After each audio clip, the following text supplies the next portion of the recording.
My mother-in-law always had a sudden emergency on Valentine's Day, so this year I was ready for it. For the past 4 years, Delilah had perfected her timing. Each February 14th, a crisis would materialize exactly 1 hour before Garrett and I were supposed to leave for dinner. Year 1, her car broke down. We spent our anniversary at a mechanic shop. Year 2, a mysterious stomach virus that required Garrett to stay overnight. I ate takeout alone. Year 3, she'd locked herself out and needed him to break in through a window. Last year was my favorite. She called screaming about a break-in, only for us to discover her neighbor's cat had knocked over a lamp. This year, I'd planned ahead. I made our reservation for lunch instead of dinner, and told Delilah we were going out the following weekend. Valentine's Day arrived. We were getting dressed when his phone rang at 11:47 a.m. "Don't answer it," I said. He looked at the screen. "It's Mom. Let it go to voicemail." 3 more calls. Then mine started ringing. "What if it's actually serious?" Garrett asked. "It's never serious." We made it to the restaurant, ordered appetizers. Then Garrett's phone buzzed with a text from his sister. "Mom's in the hospital. Heart attack. Get here now." The color drained from his face. We abandoned our food and drove to County General. His sister Fiona was in the waiting room, scrolling through her phone, not crying, not panicking, scrolling. "Where is she?" Garrett demanded. Fiona looked up, confused. "Who? Mom, you texted she had a heart attack." "What? No, I didn't." Garrett showed her his phone. Fiona's eyes widened. "I didn't send that. I've been at brunch all morning." A nurse approached. "Are you here for Delilah? Is she okay?" Garrett asked. "She's fine." Checked herself and claiming chest pains. "All tests came back normal. She's been asking for you for the past hour." Fiona grabbed Garrett's arm. "Show me your phone." She pulled up her own messages. "I didn't text you. My last message was 3 days ago." "Then how?" "Mom has access to my iCloud," Fiona said slowly. "From when I had phone issues last year, Delilah had sent the text from Fiona's account, created a fake emergency, got herself admitted. We found her in room 237, sitting up in bed, wearing her most pitiful expression. "Oh, thank God you're here," she said. "I was so scared." "Mom?" I interrupted. Her face shifted. "We know what you did." Calculation replaced concern. "I don't know what you mean." "You sent that text from Fiona's iCloud." Delilah's eyes narrowed. "You're being paranoid." Garrett stared at his mother like he'd never seen her before. "All those years," he said quietly. "Every Valentine's Day. None of it was real." The mask dropped. "So what?" Delilah snapped. "You picked her over your own mother. Someone needs to remind you where your priorities should be. You faked a heart attack, and you would have ignored a real one." That's when 3 people walked into the room. A man in a suit, a woman with a briefcase, a hospital administrator. "Mrs. Delilah Morrison, I'm Detective Walsh. We need to discuss fraudulent use of emergency services and unauthorized account access." Delilah's face went white. The woman opened her briefcase. "I'm representing Fiona, who's pressing charges for identity theft." Garrett looked at me. I looked at Fiona, standing in the doorway. She shrugged. "I called them while you were driving, checked my iCloud activity. She's been reading my messages for 8 months. 8 months? Garrett whispered. "How else do you think she knows what Trevor and I are planning?" The detective pulled out handcuffs. Delilah screamed as they led her away. A nurse approached with a clipboard. "I need someone to sign discharge papers. She's being transferred to county holding." Garrett's phone buzzed. He looked at the screen and went gray. "What?" I asked. He turned it toward me. A text from his father, who'd been in Europe. "Just landed. Trevor called. What's happening with Delilah and Fiona? Why do I have 47 missed calls?" I couldn't fit what happens next in this short video. Watch the rest down below. We stood in the hospital hallway, Garrett staring at his phone like it might explode. "Your dad's been in Barcelona for 3 weeks, I said slowly. "How does he know anything?" Fiona walked over, arms crossed. "Trevor called him when I said I was pressing charges. Thought Roger should know before he landed and found his wife in county jail." "This is insane," Garrett whispered. "This whole day is insane." His phone rang. Roger's name flashed on screen. "Answer it," I said. Garrett hit speaker. "Dad, what the hell is going on?" Roger's voice was rough, angry. "Trevor just told me Delilah's been arrested." "For what? Identity theft? That can't be right." "She hacked Fiona's iCloud," Garrett said. "Sent a fake text from Fiona's phone saying she'd had a heart attack, then checked herself into the hospital." Silence. "To ruin your Valentine's dinner?" "To ruin every Valentine's dinner," I said. "This is the 5th year." More silence. Then, "I need to call my lawyer." "Your lawyer?" Fiona cut in. "Dad, she committed actual crimes. Multiple crimes. She's still your mother. She's been reading my private messages for 8 months. Fiona's voice cracked. "Everything Trevor and I discussed. Our plans, our problems, our fights. She knew it all and used it against us." I heard Roger exhale.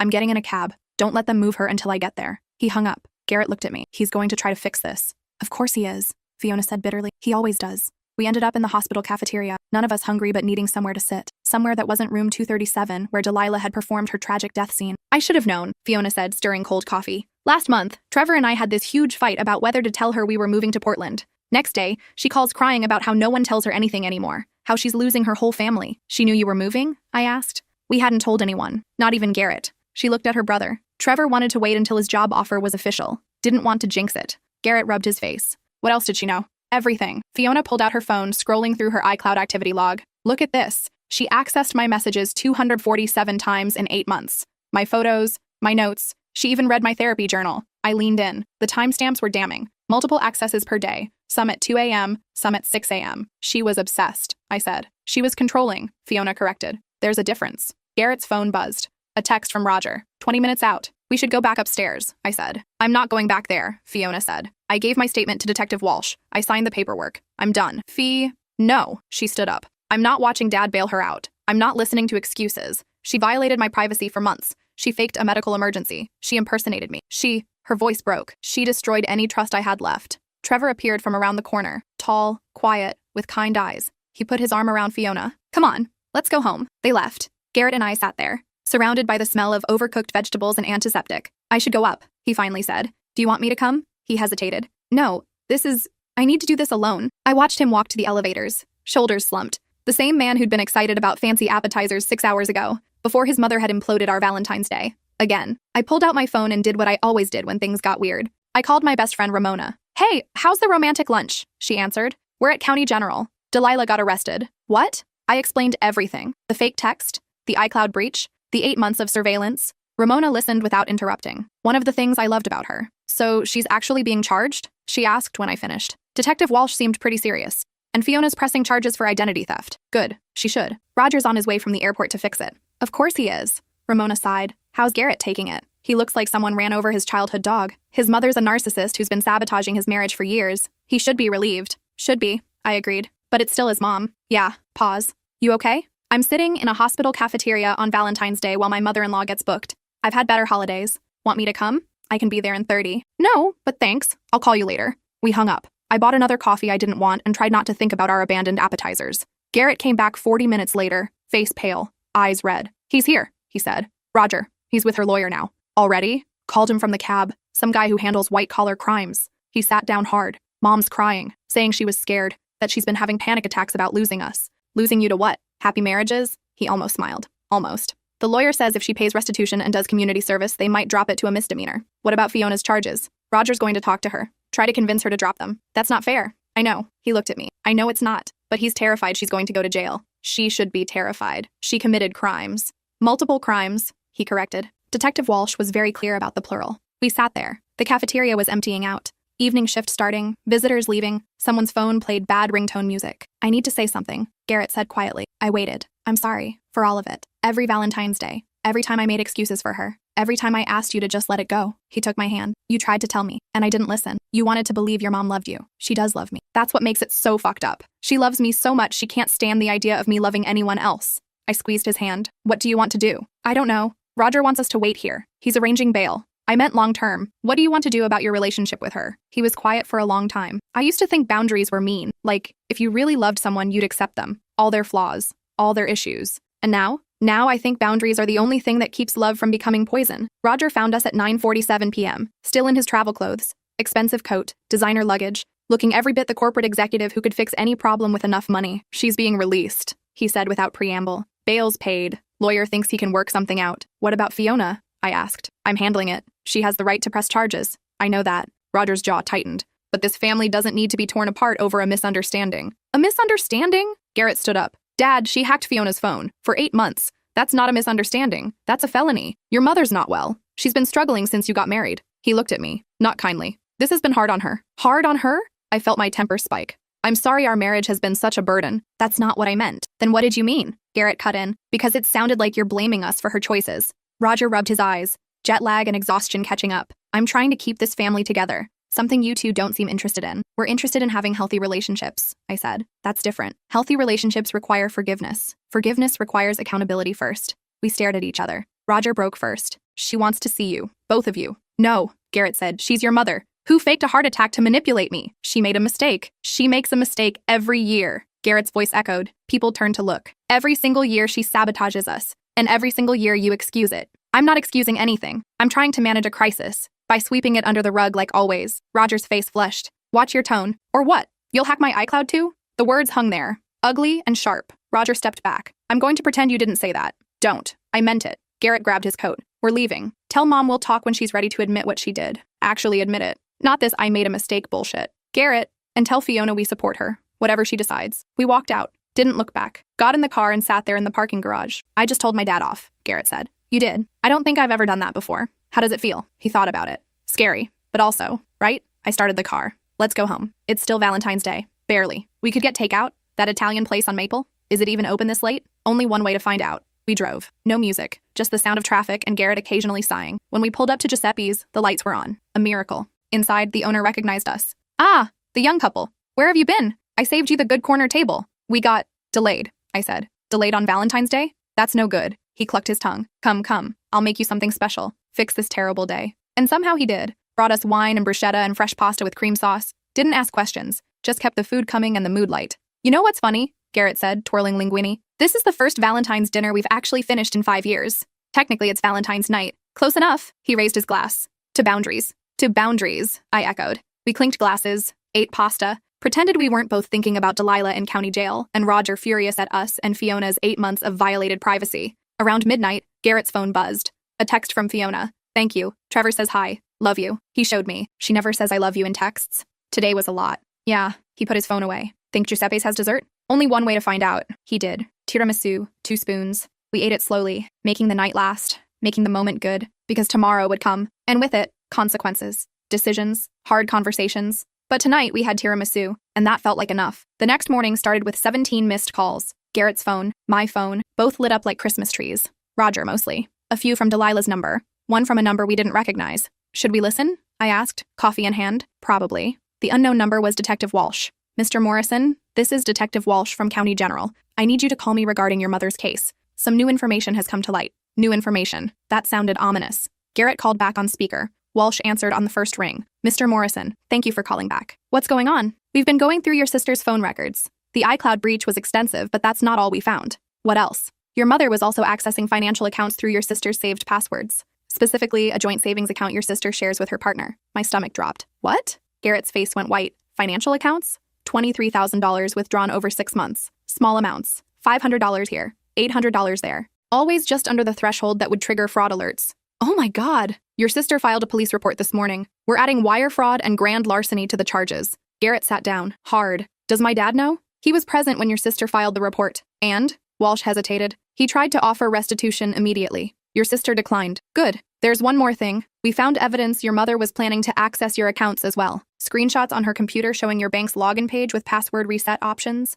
I felt sick. She was trying to hack our accounts too? Appears that way. We'd like you both to come in and make statements. We drove to the police station in silence. What do you even say? Your mother-in-law wasn't just controlling. She was a criminal, actively stealing from her own children. Fiona was already there, with Trevor, with a different lawyer, not Roger's corporate guy. Someone who specialized in family financial crimes. Hey, she said when she saw us. Fee, I'm so sorry, Garrett said. Not your fault. I should have believed you. All those times you said something felt off. You believed your mother. Most people would. She looked tired, eyes red. Roger's been calling all morning, offering money, begging me to drop it. Are you going to? No. Her voice was steady, hard. Trevor and I were saving for a house. We had almost $30,000. She took a third of it, and she was going to keep taking until there was nothing left. We'll pay you back, Garrett said. Whatever she took, that's not the point. Fiona's lawyer touched her arm. She took a breath. The point is, she chose to steal from us, from her own daughter, and I'm done protecting her from consequences. Detective Walsh came out. Ms. Morrison, Mr. Morrison, we're ready for you. We spent the next 3 hours giving statements. Yes, Delilah had access to emergency funds we'd shared in the past. No, we hadn't noticed anything suspicious. Yes, we'd change all our passwords immediately. Yes, we understood this was a criminal matter now. When we finally left, it was after 2 p.m. None of us had eaten. Trevor suggested lunch, but nobody was hungry. What happens now? I asked. Arraignment tomorrow, Fiona's lawyer said. Given the amount stolen and the premeditation, she'll likely face significant charges. Prison time? Garrett's voice cracked. Possibly, though first offenders with means often get plea deals. The lawyer's expression softened. I know this is hard, but your sister did the right thing. We walked to our cars. February wind cutting through our coats. Roger's going to lose it, Garrett said. Roger enabled this, Fiona replied. For years, every time she did something inappropriate, he'd smooth it over, pay people off, make excuses. She looked at her brother. I love Dad, but he created this situation as much as she did. What are you going to do? Trevor and I are moving to Portland as planned. Maybe sooner now. We need distance. Fee, this isn't about you, she said gently. You're not her. You didn't do this. But I can't keep living in the same city as them, always waiting for the next boundary violation, the next manipulation. I get it. She hugged him, long and tight. Call me later? Yeah. Trevor and Fiona drove away. Garrett and I stood there in the parking lot. Giuseppe's again, I suggested. Giuseppe's again, he agreed. Roger showed up at our house that night. Didn't call, didn't text, just rang the doorbell at 8:37 p.m. Garrett opened the door. Dad, we need to talk. Come in. Roger looked older than yesterday. lines deeper, eyes haunted. He sat on our couch like he'd never seen one before. Fiona won't answer my calls, he said. Can you blame her? I'm trying to fix this. You can't fix this, I said. Not with money, not with lawyers, not with anything. She's my wife, your mother. I can't just… He stopped, started again. The financial charges. That's serious. That's prison time. She stole from her own daughter, Garrett said. What did you expect to happen? I expected family to stand together. We are standing together. With Fiona. Roger's face flushed. You're choosing your sister over your mother? I'm choosing the person who was victimized over the person who committed crimes. Yes, she's not well. She needs help, not punishment. She needs consequences, I said. There's a difference. Easy for you to say, she's not your mother. The words hung there, bitter, meant to hurt. No, I agreed. She's not. My mother respects boundaries, respects privacy, respects that I'm an adult who makes my own choices. Roger stood up. I came here hoping we could figure this out as a family. We're not a family, Garrett said quietly. Not the way you want us to be. We're a collection of people with the same DNA who've been pretending dysfunction is normal. That's not fair. It's completely fair. Mom manipulates. You enable. Fiona and I adapted by being hyper-responsible and trying to keep the peace. That's not healthy. That's not family. So what? You're done? Just like that? We're done pretending, Garrett said. There's a difference. Roger grabbed his coat, headed for the door, stopped. She's asking for you, both of you. She wants to explain. I'm sure she does. Will you at least think about it? Garrett looked at me. I shrugged. His choice. Maybe, he finally said. After the arraignment. After we see if she takes accountability. Real accountability. Not the performance she's so good at. Roger left. We listened to his car start. Listened to him drive away. Giuseppe's? Garrett asked. We can't keep eating Giuseppe's every night. Why not? It's our tradition now. Valentine's catastrophe tradition. I laughed. Couldn't help it. Fine. Giuseppe's. I'm getting the carbonara this time. Lev dangerously. We drove through dark streets. Our small city quiet at this hour. Giuseppe's was almost empty. Mid-week lull. The owner saw us coming and grinned. Ah, the young couple returns. 2 nights in a row. This is love. If only he knew. The arraignment was set for Thursday. Garrett took the day off. I called in sick. We met Fiona and Trevor at the courthouse at 9 a.m. Roger was already there. With Delilah's lawyer. With Delilah. She looked small, fragile, hair perfect, makeup flawless, playing the part of tragic victim to perfection. When she saw us, her face lit up. Garrett! Oh, sweetheart, thank God you're here. She moved toward him. He stepped back. Don't, he said. Her smile faltered. Darling, I know you're upset, but I'm not upset. I'm done. Done? She looked at Roger, at the lawyer, back at Garrett. What do you mean done? I mean, I'm not playing this game anymore. Game? This isn't a game. I'm your mother. You're a woman who stole $23,000 from my sister, who hacked her phone, who's been manipulating us for years. His voice stayed level, calm, more devastating than shouting. And I'm done. Delilah's eyes filled with tears. Real ones or performed ones? Impossible to tell anymore. How can you say that after everything I've done for you? What have you done? Besides sabotage every relationship I've tried to build? I protected you. From what? Happiness? The lawyer touched Delilah's arm. Mrs. Morrison, perhaps we should go inside. No. She turned to Fiona.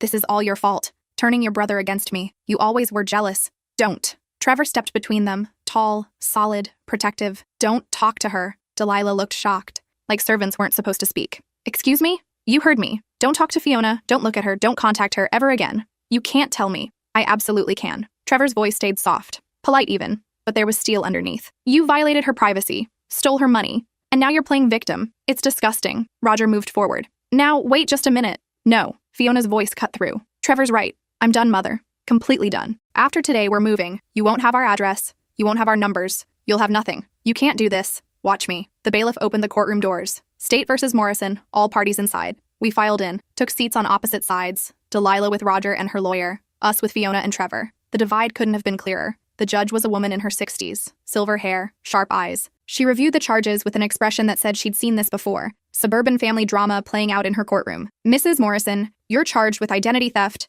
unauthorized access to computer systems, wire fraud, and grand larceny. How do you plead? Delilah's lawyer stood. Not guilty, Your Honor. Noted. Bail is set at $50,000. Trial date to be determined. Ms. Morrison, she looked at Fiona. I understand you're the primary victim here. Yes, Your Honor. There's been a request for a restraining order? Yes. Granted. Mrs. Delilah Morrison is to have no contact with Fiona Morrison or Trevor Hughes. No calls, no texts, no emails, no third-party contact. Violation will result in immediate arrest. Clear? Delilah gasped. You can't. The gavel came down. I just did. Next case. Outside the courthouse, Roger tried one more time. This is insane, he said. She's your mother, your family. Being family doesn't give her the right to commit crimes, Fiona said. It was a mistake. It was theft. Premeditated theft over 6 months. Trevor's arm was around Fiona, protective. Stop minimizing it. I'm not. Roger stopped. Looked at both his children. Fine. You want to abandon her? Go ahead. But don't come crying to me when you realize what you've done. We won't, Garrett said. Roger walked away. Delilah hurried after him. We watched them go. Two people who'd rather protect dysfunction than confront it.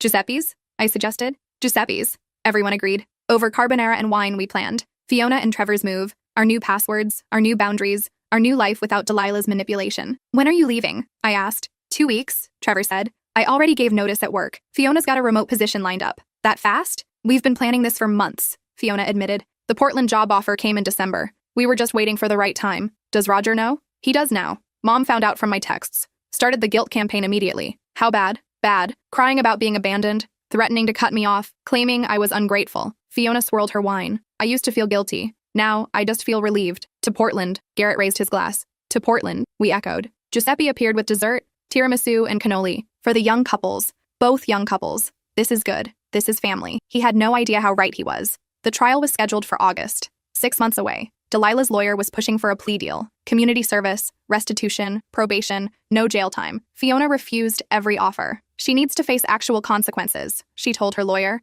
Not rich people consequences. The media got wind of it. Local news, then regional. Wealthy mother accused of hacking daughter's accounts. The story had everything. Money, family drama, Valentine's Day as a catalyst. Roger tried to kill the coverage. Failed. Delilah's lawyer advised her to stay quiet. She gave an interview instead, crying, explaining how her children had abandoned her, how she'd only wanted to stay close to them. The interviewer asked about the stolen money. That's a misunderstanding, Delilah said, tears streaming. I had access to help in emergencies. I never thought. The interview was cut off when her lawyer appeared and hauled her out of the studio. Garrett watched it at work, called me laughing. She just made it worse. How? Now there's video evidence of her claiming she had authorized access. Fiona's lawyer is ecstatic. Your mother's her own worst enemy. Always has been. Fiona and Trevor moved in early March. We helped them pack, loaded the U-Haul, said goodbye in our driveway. Promise you'll visit, Fiona said, hugging me tight. Promise. And keep an eye on Garrett. He acts tough, but I know. She pulled back, looked at her brother. You okay? Getting there. Therapy? Started last week. Good. She kissed his cheek. Call me. Actual calls,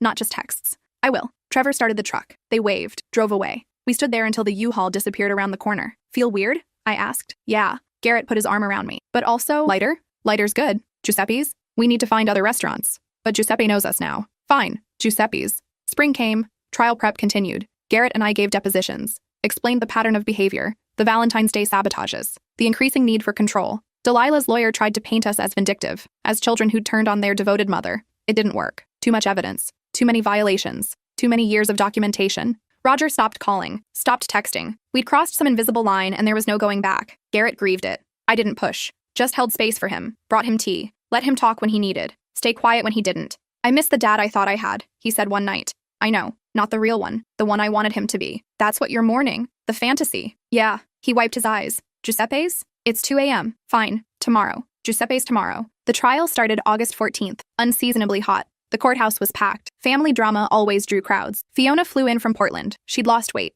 Looked tired, but determined. Ready? I asked. No, but I'm doing it anyway. Delilah's lawyer went with a sympathy strategy. Poor mother. Abandoned by ungrateful children. Mental health struggles. Just wanted to feel close to her family. Made mistakes, but who hasn't? Fiona's lawyer went with facts, bank statements, iCloud access logs, text messages sent from a compromised account, timeline of escalating behavior, expert testimony about narcissistic personality disorder and financial abuse. Garrett testified, explained the Valentine's Day pattern, the 5 years of manufactured emergencies, how it took exposure to realize manipulation wasn't love. I testified, described the aftermath, the emotional toll, the therapy, the rebuilding. Trevor testified, talked about the stolen money, the dreams of homeownership delayed, the violation of trust. Fiona testified last, calm, measured, devastating. She didn't cry, didn't yell, just stated facts, dates, amounts, screenshots. Her voice never wavered. When she was done, the courtroom was silent. Deliberation took 4 hours. We waited in a conference room, drank stale coffee, didn't talk much. What was there to say? The bailiff came. Jury's back.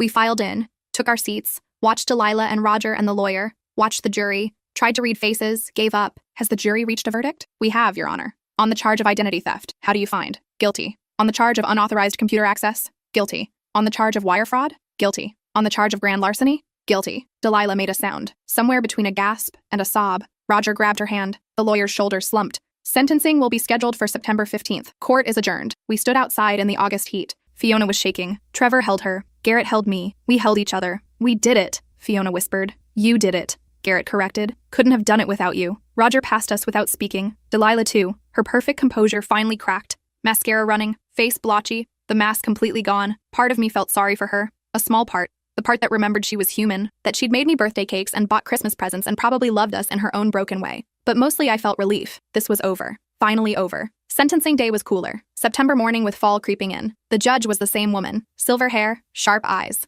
Mrs. Morrison, you've been found guilty on all counts. Before I pass sentence, do you have anything to say? Delilah stood. For once, Roger wasn't beside her. He'd stayed home. According to Fiona, they'd separated. She didn't know details, didn't want to. Yes, Your Honor. Delilah's voice was steady. No tears now. No performance. I want to say I'm sorry. Not because I was caught. Not to reduce my sentence, but because I hurt my children. Both of them. For years. She looked at Fiona, at Garrett. I told myself I was protecting you, keeping you close, making sure no one took advantage of you. But really, I was the one taking advantage. Of your trust, your love, your patience. She took a breath. My therapist, court-ordered therapist, helped me see the pattern, the narcissism, the control, the inability to see you as separate people with your own lives. She looked at the judge. I don't expect forgiveness. I don't deserve it. But I wanted you to hear me say it, out loud, with witnesses. I was wrong, completely wrong, and I'm sorry. The courtroom was silent. This wasn't the Delilah any of us knew. No manipulation, no deflection, just accountability. Finally, the judge nodded. Thank you, Mrs. Morrison.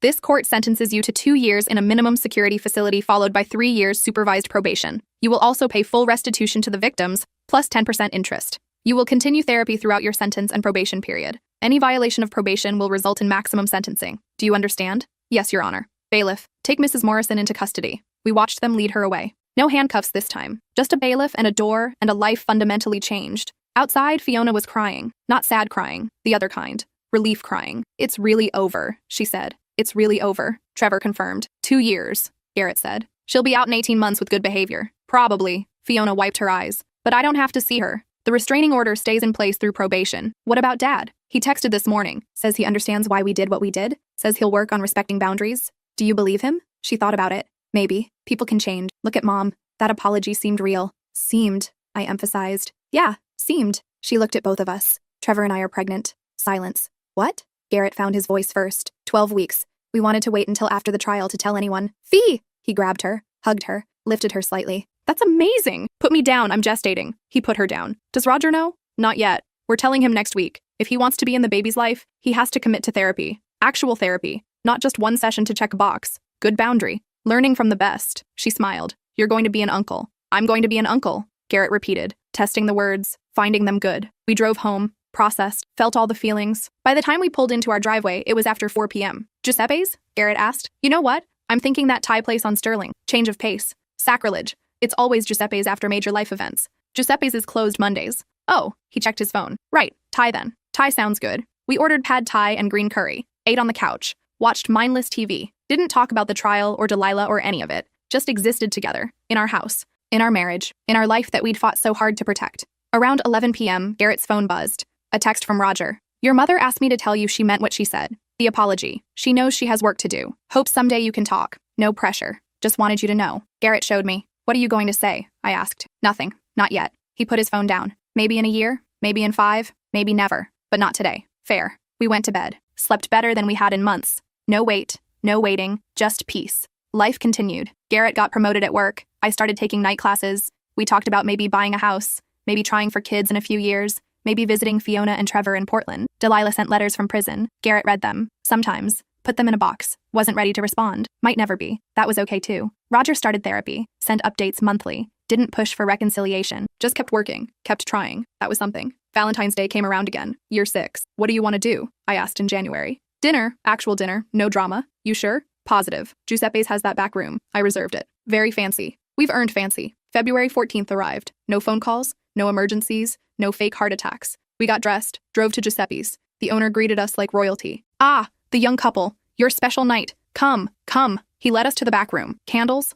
flowers, soft music. The works. This is beautiful, I said. You deserve beautiful. Garrett took my hand. After everything, you deserve beautiful. We ate, drank wine, talked about nothing important. About everything important. About our life, our future, our boundaries that made love possible instead of poisonous. Garrett's phone stayed silent, face up on the table. No calls, no texts, no manufactured crises. We did it, he said around 10 p.m. We actually did it. Did what? Made it through Valentine's Day. Together. Happy. No drama. Was there ever doubt?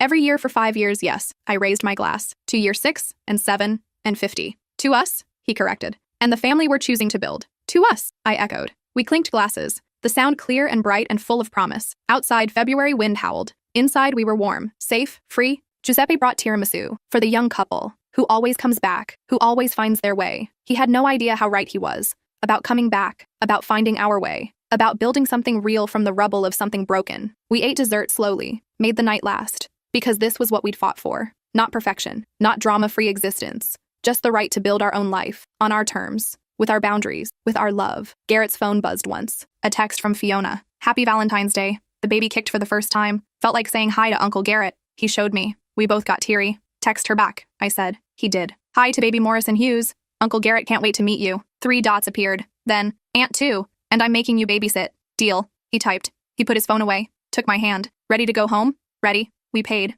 Thanked Giuseppe. Walked to our car through cold February night. Got in. Started the engine. Sat there for a minute. You know what's wild? Garrett said. What? 5 years ago, I thought loyalty meant accepting everything. Never saying no. Never setting limits. Just enduring. And now? Now I know loyalty means protecting what matters. Even when it's hard. Especially when it's hard. I squeezed his hand. Took us a while to learn. Better late than never. We drove home. Through streets we'd driven 100 times. Past landmarks. Past memories. Past 5 years of manufactured emergencies and stolen Valentine's days. Past all of it. And into something new. Something better. Something ours. When we pulled into our driveway, every light was off. No emergencies. No drama. Just home. This is nice, Garrett said. Boring, but nice. Boring's underrated. Boring's perfect. We went inside. Changed. Brushed teeth. Got into bed. His phone stayed on the nightstand. Silent. Dark. Blessedly quiet. Love you, he said. Love you too. Even without the drama? Especially without the drama. He laughed. Pulled me close. We fell asleep like that. Tangled together. Safe. Sound. Free. 18 months later, Delilah was released. Garrett and I had moved by then. New house. New neighborhood. New start. She didn't have our address. Roger did. Called first. Can I give her your number? She's asking. Not yet, Garrett said. She's different. Really different. Good. Let her prove it for a while first. 6 more months passed. Fiona had her baby. A girl. Named her Aurora. Garrett flew to Portland. Met his niece. Came back glowing. Fiona looks happy, he said. Really happy. Trevor's a natural dad. Did she ask about Delilah? No. I think she's let it go. The anger. The hurt. All of it. Have you? He thought about it. Getting there. Another 6 months. 2 years since sentencing. Delilah sent a letter. Not through Roger this time. Through her therapist with proper channels and permission. I understand you're not ready to talk. That's okay. I wanted you to know I'm working. On myself. On understanding what I did. On building a life that doesn't revolve around controlling yours. My therapist says healing isn't linear. Some days I'm furious at myself. Some days I'm just sad. But I'm working. And whenever you're ready, if you're ever ready, I'll be here. Not pushing. Just here. Mom. Garrett read it 3 times. Put it in the box with the others. Didn't respond. Not yet. Think you'll ever talk to her? I asked. Maybe. Probably. Someday. He looked at me. But not because I have to. Because I choose to. That's a good reason. The only reason. 3 years after sentencing, on a random Tuesday in October, Garrett called his mother. He didn't tell me he was doing it. Just picked up the phone on his lunch break and dialed. The conversation lasted 7 minutes. When he came home that night, he was quiet. Processing. How'd it go? I finally asked. Weird. Good weird. She didn't push. Didn't guilt. Just asked how I was. Told me about her job at a bookstore, her continued therapy. Didn't mention Roger or Fiona unless I brought them up. Which you didn't. Which I didn't. How do you feel? Uncertain. But okay. Like maybe this is what progress looks like. Slow, careful, boundaried. You going to call again? Maybe. In a few months? We'll see. And that was it. No grand reunion. No tearful forgiveness scene. Just a small step toward something that might someday resemble a relationship. Or might not. And either way was okay. Year 5 after sentencing. Fiona and Trevor had a second baby. A boy this time. Named him River. Garrett was there for the birth. Held his nephew. Cried. Called me at 3 a.m. Unable to contain his joy. He's perfect. Absolutely perfect. Send pictures. Sending now. Roger was there too. At the hospital. Keeping boundaries. Respecting space. Making grandpa noises without overstepping. Progress. Slow, but real. Delilah wasn't invited. Didn't ask to be. Sent a card and a savings bond through Roger. For River. With love. Grandma. Fiona looked at it for a long time. Then put it in a drawer. Maybe someday I'll tell him about her. Not today. Not today. Fair enough. Valentine's Day came and went. Year 10. We were at Giuseppe's. Like always. The owner was older now. Gray hair, slower movement, but same smile. Ah, the young couple, not so young anymore. Thanks, Giuseppe, I said dryly, but still in love. This is good. This is what matters. We sat in our usual corner, ordered our usual food. Garrett's phone sat face up, silent, like always now. 10 years? He said. 10 Valentine's Days. 6 good ones. Better than 4 terrible ones. He raised his glass. To Giuseppe's. And boundaries. And boring evenings. To boring evenings. I echoed. We ate. We talked. We went home. No drama. No emergencies. No last-minute disasters. Just us. Together. Building the life we chose. The life we fought for. The life we deserved. And that, All of that was enough. Epilogue, 5 years later, Garrett and I were loading the car for Portland. Annual visit to see Fiona and Trevor and the kids. Aurora was 7 now. River was 5. Both perfect. Both wild. My phone rang. Unknown number. I almost didn't answer. Hello? Hi. This is Delilah. Your mother-in-law. Former mother-in-law. I'm not sure what... Delilah? Hi. Pause. I got your number from Roger. I know I'm not supposed to call without permission, but I wanted to ask something, and I'll respect whatever answer you give. Okay. Aurora's birthday is next month. Fiona sent me an invitation, through Roger. Said I could come if I wanted, if I could handle it. Her voice was different, older, softer. I wanted to ask if you'd be comfortable with that. You and Garrett. I won't come if it makes things difficult. I looked at Garrett loading suitcases. Let me call you back. Give me an hour. Of course. Thank you for even considering it. We hung up. I told Garrett. He sat down on the porch steps. Fiona invited her? Apparently, without telling us. Wanted to wait until we got there, probably. What do you think? I think it's not my call. It's yours. And Fiona's. He was quiet for a long time. Call her back. Tell her yes. But ground rules. No gifts bigger than $20. No unsupervised time with the kids. No discussing the past unless invited. One wrong move and she leaves. You sure? No. But life's too short to hold grudges forever. Doesn't mean I trust her. Doesn't mean we're family again. Just means I'm willing to see if she's actually changed. I called Delilah back. Gave her the rules. She agreed immediately. Thanked me. Hung up before I could say anything else. That was weird, I told Garrett. Everything about our family is weird. Fair point. Aurora's birthday party was chaos. 7-year-olds and sugar and a bounce house. Fiona looked tired but happy. Trevor was working the grill. Roger was playing with River. Everything normal. Then Delilah arrived. Hair shorter. Clothes simpler. Carrying a small wrapped box. She stood in the driveway like she wasn't sure she was allowed in. Fiona saw her. Walked over. They talked quietly. Then Fiona hugged her. Brief, careful, but a hug. Delilah cried. Silent tears. Not performed. Real. She stayed for exactly 2 hours. Talked to Aurora briefly. Handed her the present. A book. $15 according to the price sticker she'd left on. Probably on purpose to show she'd followed rules. She talked to Garrett for 10 minutes. To me for 5. To Roger for 20. Then she said goodbye to Fiona and left before the cake came out. How was that? Trevor asked, wrapping his arm around his wife. Surreal, but okay. She followed the rules. Is she coming to River's party? We'll see. One step at a time. That night, after kids were in bed and adults had wine, Fiona and I talked on the porch. I never thought I'd invite her, she admitted. Even a year ago, I would have said no way. Absolutely not. What changed? Aurora asked about her. Found an old photo of the whole family. Asked why Grandma Delilah wasn't in any recent pictures. Fiona sipped her wine. I tried to explain in kid terms, but Aurora kept asking, kept wanting to know. And I realized I was making her pay for Delilah's crimes. Not seeing her grandmother because of things that happened before she was born. That's generous. It's exhausting, she corrected. But it's the right kind of exhausting. The kind that comes from trying, from giving people, even people who hurt you, a chance to do better. You think she has? Done better? I think she's trying. That's all I can ask for right now. We sat in comfortable silence, listening to Portland sounds. City noises, life noises. Garrett told me something yesterday, I said. He said grudges are heavy, and he's tired of carrying them. Smart man, your husband. He has his moments.